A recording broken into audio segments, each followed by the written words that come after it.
Kemunculan Honda Revo dengan pengendara yang memakai outfit semacam ini kerap kali mengundang ketakutan tersendiri bagi ibu-ibu yang berurusan dengan koperasi.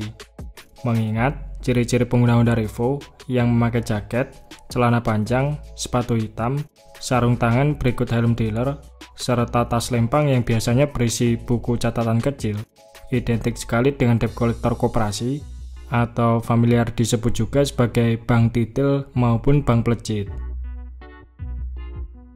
Sebenarnya Honda Revo bukanlah satu-satunya motor yang dipakai oleh pegawai koperasi ini, karena masih ada motor-motor lain seperti Supra X125, Honda Versa, atau dulu ada juga yang pernah memakai Honda Mega Pro Mono dan lain-lain. Namun, dari beberapa jajaran motor tersebut, mungkin hanya Honda Revo lah yang menyandang julukan sebagai motor koperasi, sehingga sampai sekarang motor ini familiar dengan sebutan Revo Koperasi. Pertanyaannya sekarang adalah kenapa hanya Honda Revo saja yang mendapatkan julukan ini, sementara motor operasional koperasi lain tidak mendapatkan julukan tersebut? Nah, ternyata ada beberapa alasan yang menyebabkan kenapa Honda Revo ini dijuluki sebagai Revo Koperasi. Alasan pertama adalah karena harga Honda Revo yang sangat terjangkau. Saat ini, Honda Revo ditawarkan dalam dua varian pilihan, yaitu Revo Fit dengan velg jari-jari yang dibanderol 16 jutaan, serta Revo X yang mempunyai desain panel bodi depan yang berbeda, berikut penggunaan velg tipe cashwheel yang dibanderol 17 jutaan. Harga tersebut boleh dibilang masih lebih murah dari Matic entry level Honda, seperti varian Honda Beat maupun Genio, yang dibanderol di kisaran 18 sampai 19 jutaan. Dan bahkan masih lebih murah juga dari motor bebek entry level lain, misalnya seperti Yamaha Vega Force yang kini dibanderol di kisaran 18 jutaan. Kedua, varian Honda Revo ini dibekali mesin silinder tunggal berkubifikasi 109,1 cc, SOHC 2 klep full injection 4 speed, yang diklaim mampu menghasilkan tenaga 8,7 horsepower di 7.500 rpm, serta torsi puncak 8,76 Nm pada 6.000 rpm. Selain itu, Honda Revo telah dibekali dengan bagasi yang mempunyai kapasitas sebesar 7 liter, yang tentunya bisa memuat mantol maupun barang-barang kecil lain, dan tidak perlu lagi meragukan konsumsi bahan bakarnya, karena menurut klaim pabrikan, motor ini mampu menempuh jarak sejauh 62,2 km per 1 liter bahan bakar, atau dalam kondisi full tank, bisa diasumsikan jarak tempuh Honda Revo mampu mencapai 248,8 km. Lantas, jika indikasinya irit dan harganya terjangkau, bukankah motor Matic entry level juga mempunyai kelebihan yang sama? Bahkan, Honda Beat yang selisih harganya nggak terpaut jauh, juga mempunyai konsumsi BBM di angka 60-an km per liter, dengan kelebihan bagasi luas serta tak memerlukan pengoperan gigi transmisi. Nah, faktor irit dan harga terjangkau ini ternyata bukan pertimbangan satu-satunya, karena jika dikomparasi antara keduanya, motor bebek mempunyai beberapa keunggulan dari motor Matic.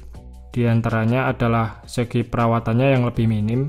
Simpelnya motor bebek ini tinggal ganti oli, isi bensin, setel rantai sama ngelumasin rantai doang.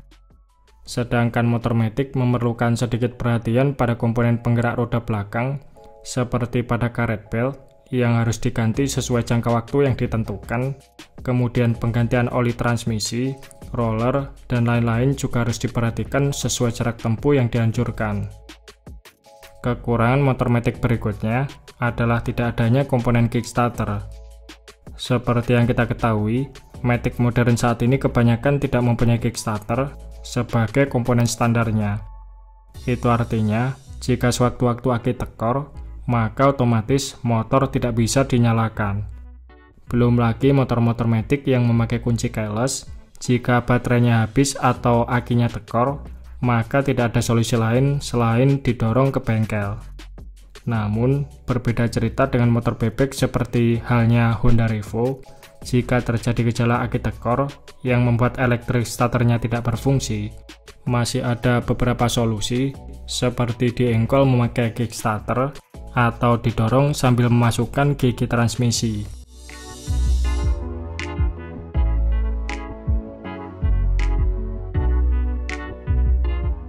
Kemudian, dari segi performa dan ketangguhan, motor bebek ini jauh lebih mumpuni jika dibawa melintasi berbagai medan jalan karena ground clearance-nya lebih tinggi, didukung diameter roda 17 inch dan shock breaker belakang ganda yang membuatnya lebih stabil saat melewati jalanan yang rusak.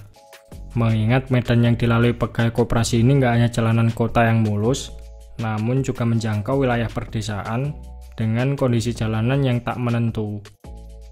Sementara itu, motor matic entry level sekelas Honda Beat, Mio M3 dan lain-lain kebanyakan memakai diameter velg 14 inch dan shock belakang tipe tunggal yang membuat handling dan suspensinya kurang begitu nyaman saat melewati jalanan yang tidak rata. Soalnya saya sendiri pernah membandingkan antara matic keluaran terbaru dengan Jupiter Z yang usianya hampir 20 tahun, dan saya rasa handling maupun suspensi Jupiter Z ini jauh lebih nyaman saat menerjang medan jalan yang rusak. Kemudian untuk segi performanya, kalau kita lihat dari hasil pengetesan yang dilakukan Automotive.net, akselerasi Revo injeksi ini lebih unggul dari Honda Beat yang sama-sama menggunakan mesin berkubikasi 110 cc.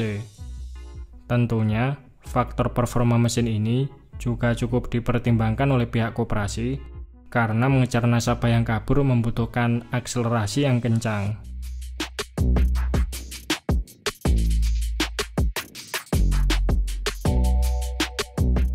Kelebihan lain dari sebuah motor bebek dibandingkan motor matic adalah ketika melalui tanjakan, motor bebek bisa menyesuaikan gigi sesuai kemirikan tanjakan yang dilalui. Dan ketika melalui turunan, selain dibantu dengan pengereman utama, motor bebek juga dibantu dengan engine brake, sedangkan engine brake pada motor matic sangatlah kecil atau bahkan sama sekali tidak berpengaruh saat di turunan yang curam, mengingat tidak adanya gigi transmisi seperti motor bebek. Dengan adanya beberapa kelebihan yang dimiliki oleh Revo Koperasi, atau secara umum merupakan kelebihan yang dimiliki oleh sebuah motor bebek konvensional, bisa dibilang Honda Revo ini adalah pilihan kendaraan dinas pegawai koperasi yang sesuai dengan spek dan budget yang diinginkan, sehingga banyak kantor koperasi yang memilih Honda Revo ini sebagai motor andalannya. Jadi dengan banyaknya Honda Revo yang dipakai sebagai kendaraan operasional koperasi ini, nggak heran Revo yang semula hanyalah sebuah motor bebek biasa, kini mendapatkan julukan populer sebagai Revo Koperasi.